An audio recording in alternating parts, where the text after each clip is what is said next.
I knew things were going south when I walked into the server room Monday morning and heard silence instead of the usual hum of cooling fans. That room had been my second home for 8 years, the place where I kept the financial heartbeat of Southwest Building Materials pumping. Without me, 12,000 construction workers across Texas, Arizona, New Mexico, and Colorado don't get their paychecks. When construction workers don't get paid, they don't just complain, they park their equipment and walk off the job. I'm Brian Thompson, 48 years old, and I've been the senior database administrator here since this company was half its current size. I run the payroll back end for everything from concrete pourers in Houston to crane operators in Phoenix. It's not glamorous work, but it's honest work, and I'm damn good at it. Let me tell you something about construction payroll. It's not like running numbers for some office workers. These guys work in the heat, in the cold, on weekends, through holidays. They climb 20 stories up on steel beams. They pour concrete in 110-degree weather. They work overtime when a storm hits and people need their power back. They deserve every penny they earn, and they deserve to get it on time. The system I maintain isn't some sleek, cloud-based wonder that the sales brochures promise. It's a beast built on legacy SQL databases, custom scripts, and 8 years of patches that I've applied with the precision of a master mechanic working on a vintage Harley. I know every workaround, every quirk, every potential failure point.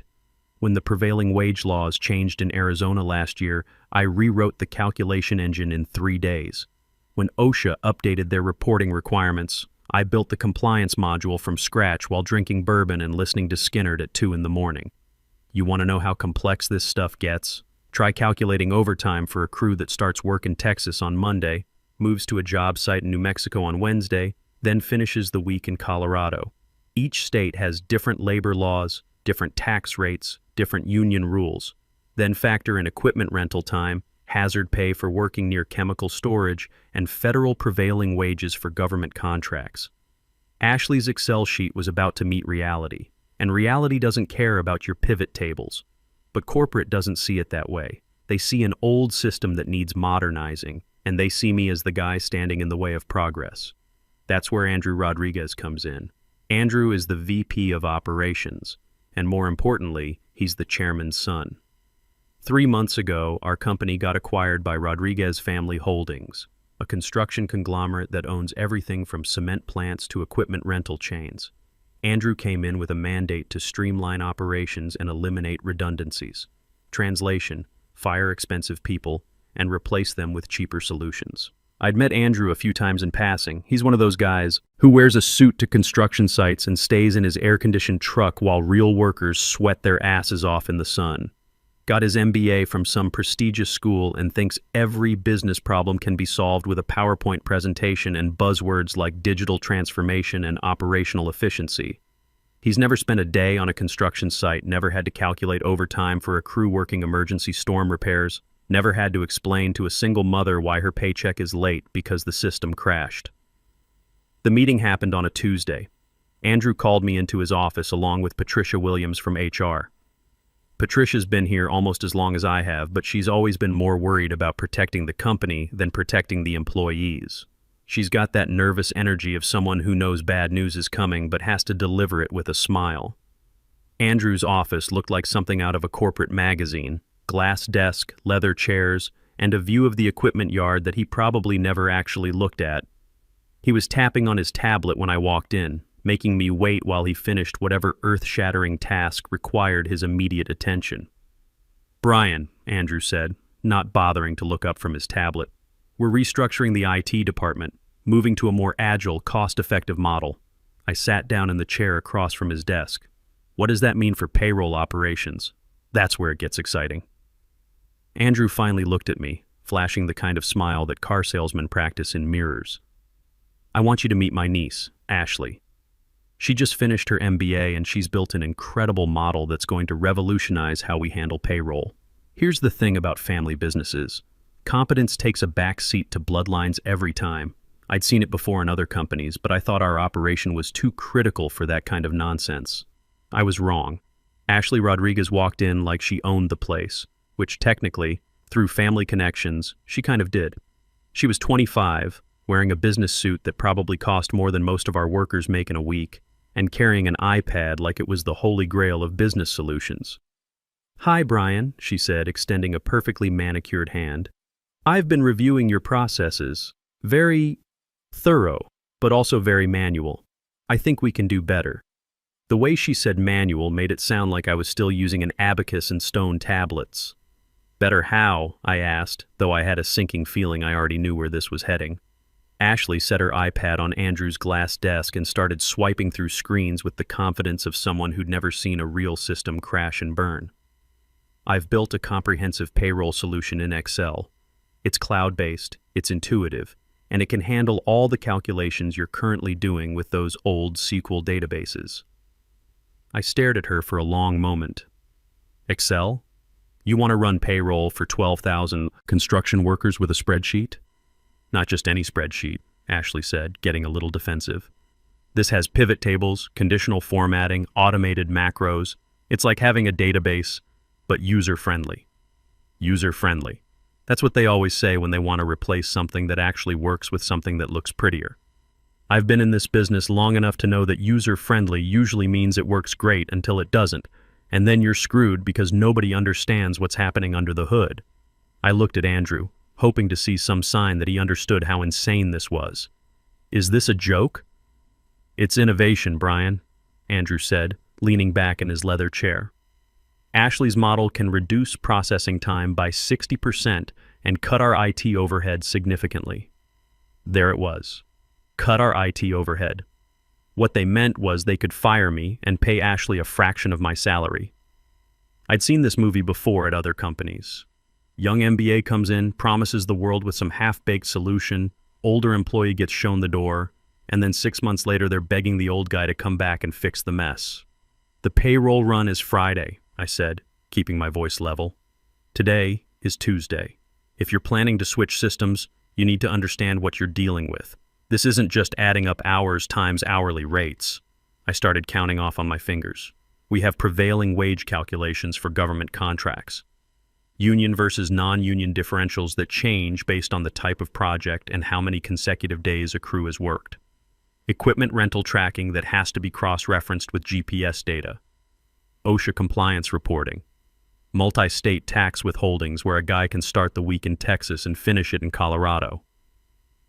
Ashley was nodding along like she was following, but I could see her eyes glazing over. She thought she understood because she'd read about payroll in some textbook. "I've accounted for all of that," she interrupted. "My model includes lookup tables for all state regulations and automated tax calculations." Lookup tables. Jesus. The Arizona Prevailing Wage Database alone has 847 different job classifications, with different rates depending on which county you're working in. The union contracts have overtime rules that would make a tax lawyer's head spin. You've got guys who get time and a half after 8 hours, double time after 12, but only if they're working on certain types of projects. Then you've got hazard pay that kicks in if they're working within 500 feet of chemical storage. But the rate changes based on what chemicals and how close they are. "Ashley," I said, trying to keep the condescension out of my voice, "have you ever calculated prevailing wages for a federal highway project?" "I've studied the regulations," she said. "Studying and doing are two different things. You know what happens when you get prevailing wages wrong on a federal contract. The Department of Labor comes in and audits everything. They can fine us for every hour that was calculated incorrectly going back 3 years. Andrew waved his hand dismissively. "We'll have compliance reviews. Ashley's model includes error checking. Error checking in Excel, right.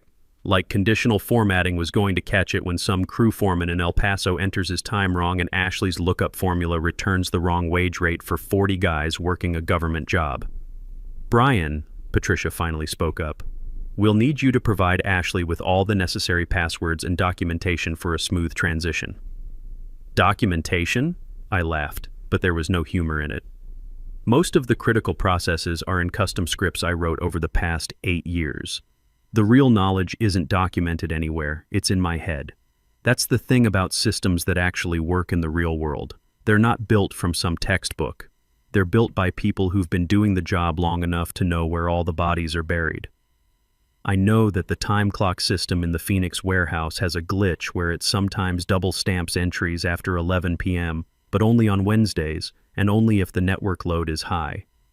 I know that the union contract for the concrete crews has a clause about meal breaks that nobody else remembers, but if you don't account for it, the guys don't get their meal penalty pay.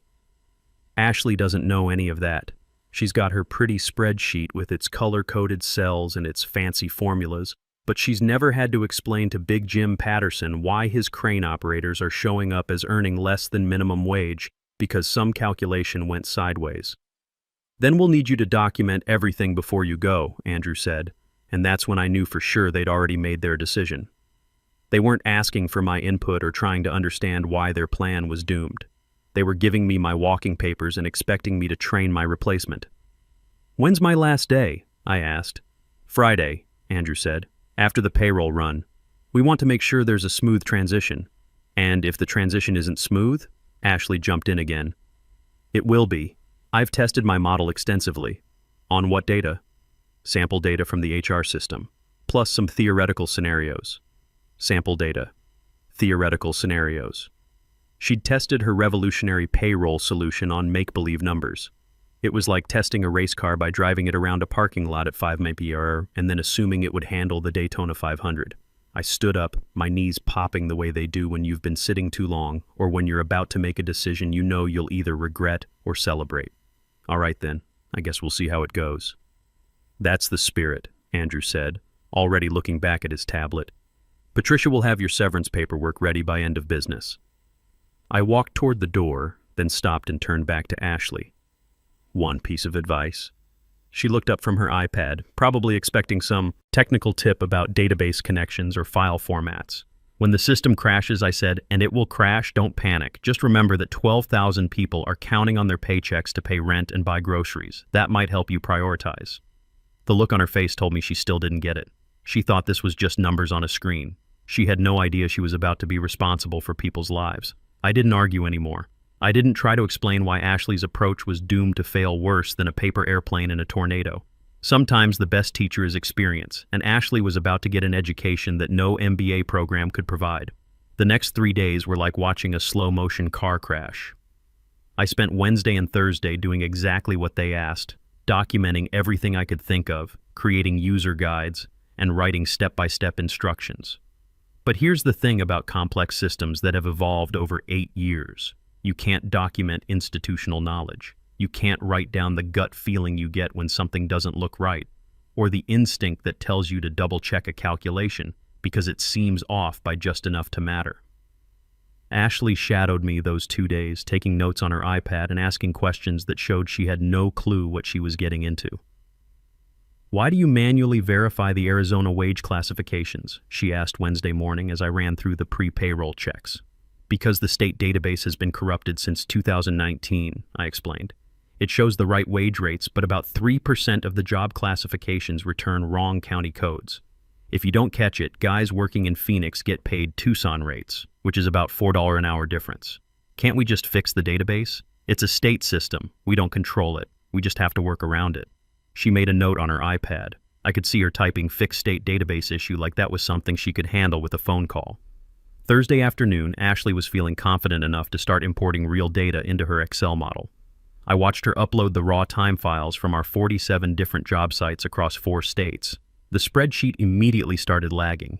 "It's just loading," she said, clicking refresh repeatedly while Excel churned through 12,000 employee records. But I could see what was happening. Her lookup formulas were hitting circular references because she didn't understand how prevailing wage calculations cascade. When you've got federal, state, and local wage requirements that can all apply to the same job, you can't just use a simple VLOOKUP. You need conditional logic that checks multiple criteria in a specific order. "Ashley," I said carefully, "you might want to test that on a smaller dataset first." "It'll be fine," she replied. But I could hear the uncertainty creeping into her voice as Excel's memory usage spiked and the program started freezing. Friday morning came, and it was time for the official handoff. Ashley showed up early with her laptop and the kind of nervous energy you see in rookie drivers before their first NASCAR race. "Ready to make history?" she asked, trying to sound confident. I gathered my personal items while she set up at my workstation. Coffee mug that said "World's Okayest Database Admin," photo of my Harley Davidson, and a bottle of bourbon I kept for emergencies. Seemed appropriate to take it with me. Something told me they'd be needing it more than I would. The bank cutoff for direct deposits is noon, I reminded her. After that, people don't get paid until Monday. Got it, Ashley said, already focused on her screen where Excel was grinding through the payroll data like a wood chipper trying to process a telephone pole.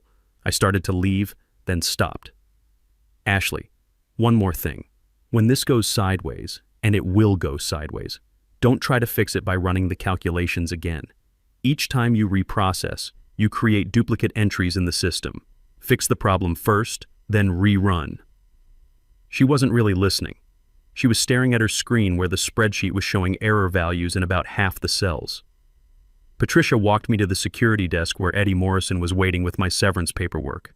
Eddie's a good guy, ex-Marine who understands the value of knowing your job inside and out. Sorry to see you go, Brian, Eddie said as I signed the documents. This doesn't feel right. It's just business, Eddie. Bad business, but business nonetheless. I drove home in my pickup truck, windows down, Creedence on the radio. I should have been angry, but mostly I felt like I was watching a disaster movie where you know the asteroid is going to hit, but the characters haven't figured it out yet. My phone started buzzing around 10:30 a.m. Text from Kevin Martinez, one of the payroll clerks. Brian, Ashley's spreadsheet is showing weird numbers.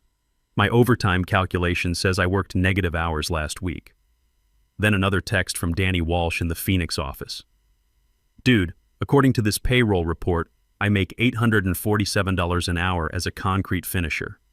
I wish. By 11 o'clock a.m., my phone was lighting up like a Christmas tree. Guys from all over our territory were seeing their pay stubs in the employee portal, and nothing made sense. Employee ID numbers were getting mixed up with social security numbers. Job classifications were scrambled. Crane operators were showing up as office clerks, concrete finishers were listed as executives. The funniest one came from Tony Ramirez, a foreman in El Paso. Brian, my pay stub says I worked 2,847 hours last week and my net pay is negative $12,000. Did I rob the company or did the company rob me? I could picture exactly what had happened. During the data import, Ashley had mixed up the column headers. Employee ID numbers were being used as hours worked, and hours worked were being treated as pay rates. Excel was trying to calculate wages using social security numbers as multipliers. But the real disaster was still coming. The weird numbers in the employee portal were just the appetizer. The main course would be served at noon when the bank tried to process Ashley's payroll file for electronic deposits. At 11:45 a.m., my phone rang. It was Patricia from HR. Brian, her voice was tight with panic. We need to talk. Ashley's payroll file is showing some irregularities. Irregularities? According to her calculations, we owe the federal government $2.3 million in tax withholdings this week, but we only collected $180,000 from employee paychecks. I pulled into my driveway and sat in the truck listening to Patricia explain how Ashley's Excel model had managed to create what was essentially a mathematical black hole. Also, Patricia continued, the bank is questioning why we're trying to direct deposit $47,000 to one concrete mixer in Albuquerque, while simultaneously deducting $23,000 from a crane operator's pay for something called equipment rental recovery fees. Has anyone told Andrew yet? He's in meetings all day. Ashley said she could fix it. Famous last words. I'd heard them before from every overconfident rookie who thought they could patch a sinking ship with duct tape and good intentions. Patricia, I said, you might want to cancel those meetings. By 2 o'clock p.m., Southwest Building Materials wasn't a construction company anymore. It was a disaster zone. The bank had rejected Ashley's payroll file so hard it probably left scorch marks on their servers. According to their automated response, we were attempting to transfer invalid amounts to invalid accounts using invalid routing protocols.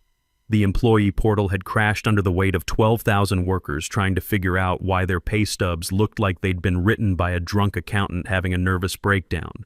Some guys were showing overtime rates of $847 an hour. Others had negative salaries and somehow owed the company money for the privilege of working there. But the real fireworks started when the union got involved. Big Jim Patterson has been representing construction workers for 25 years. He's built like a linebacker, talks like a truck driver, and has zero patience for corporate nonsense. When his guys don't get paid, Jim doesn't send strongly worded emails. He shuts things down. By 3 o'clock p.m., Jim was standing on the back of a pickup truck outside our main office with a megaphone, and trucks were lining up behind him. Southwest Building Materials thinks they can play games with working people's paychecks. His voice boomed across the parking lot. If they can't figure out how to pay us, maybe we should stop working for them. The wildcat strike spread faster than gossip at a high school reunion. Phoenix sites shut down first, then Albuquerque, then the highway project outside Denver. By 4:00 p.m., every Southwest Building Materials job site in 4 states had gone quiet. 12,000 workers sitting in their trucks, posting videos on social media, calling local news stations. The footage was beautiful in a tragic sort of way. Aerial shots of idle construction sites, interviews with workers holding pay stubs that made no mathematical sense. Union reps explaining to reporters how a company that builds half the infrastructure in the Southwest couldn't figure out basic payroll. My phone kept buzzing with updates from Eddie and the other guys still inside the building. Ashley's locked herself in the conference room, Eddie texted. She's been trying to fix her spreadsheet for 3 hours, but every time she changes something, it breaks something else. Another text. Andrew's been screaming at IT support all afternoon. Apparently, Ashley deleted the original data when she tried to reload the file. That made me chuckle. Of course she did. When you're panicking and something's not working, the natural impulse is to start over. But when you start over in Excel without backing up your work, you lose everything. Ashley had just erased the only copy of the raw payroll data, and the backup systems only worked if someone who knew what they were doing set them up properly. Tuesday morning, I was sitting on my porch drinking coffee and reading news articles about our payroll crisis when my phone rang. Andrew Rodriguez, Brian. His voice sounded like he'd been gargling gravel. We need to talk. Morning, Andrew. Saw you on the news last night. Nice interview. I especially liked the part where you said the problems were caused by unforeseen technical complications during a routine system upgrade. Cut the jokes. The state labor board is opening investigations in 4 states. The union is talking about a class action lawsuit. The bank froze our operating accounts because our payroll file made their fraud detection system think we'd been hacked. Sounds like quite a situation. I need you to come back. Consulting basis. Name your price. I'd been waiting for this call since Friday afternoon. $15,000, cash, up front, plus a new contract at double my old salary. Done. I'm not finished. I want a public apology from you and Ashley posted on the company website, admitting that the payroll problems were caused by premature implementation of an inadequate system. Long silence. Then, fine. And one more thing. I report directly to the CIO now, not to operations. I'm done dealing with people who think Excel is enterprise software. Whatever you need, Brian. Just fix this. I drove back to the office Wednesday morning. The parking lot still had union guys camped out, but they waved when they saw my truck. Jim Patterson walked over as I was getting out. Brian, tell me you're here to save our asses. Working on it, Jim. You guys should see some action by Thursday morning. What about back pay for the time we've been sitting here, every penny, with overtime for the guys who were scheduled to work? I walked into the building like I owned it, because for the next few days I basically did. The server room felt like coming home after a long trip. I fired up my workstation and started digging through the wreckage Ashley had left behind. It was worse than I'd expected. She hadn't just corrupted the payroll data. She'd managed to lock the database tables, create circular references in the tax calculation modules, and somehow convince the system that we employed 847,000 people named error. It took me 18 hours of solid work, but I rebuilt everything from the archived transaction logs, real backups stored on systems Ashley didn't even know existed. By Thursday morning, I had a clean payroll file ready for the bank. I hit the transmit button at 6:00 a.m. The electronic funds transfer went through without a hitch. 12,000 workers would wake up to find their correct paychecks waiting, plus overtime pay for the days they'd lost sitting in the parking lot.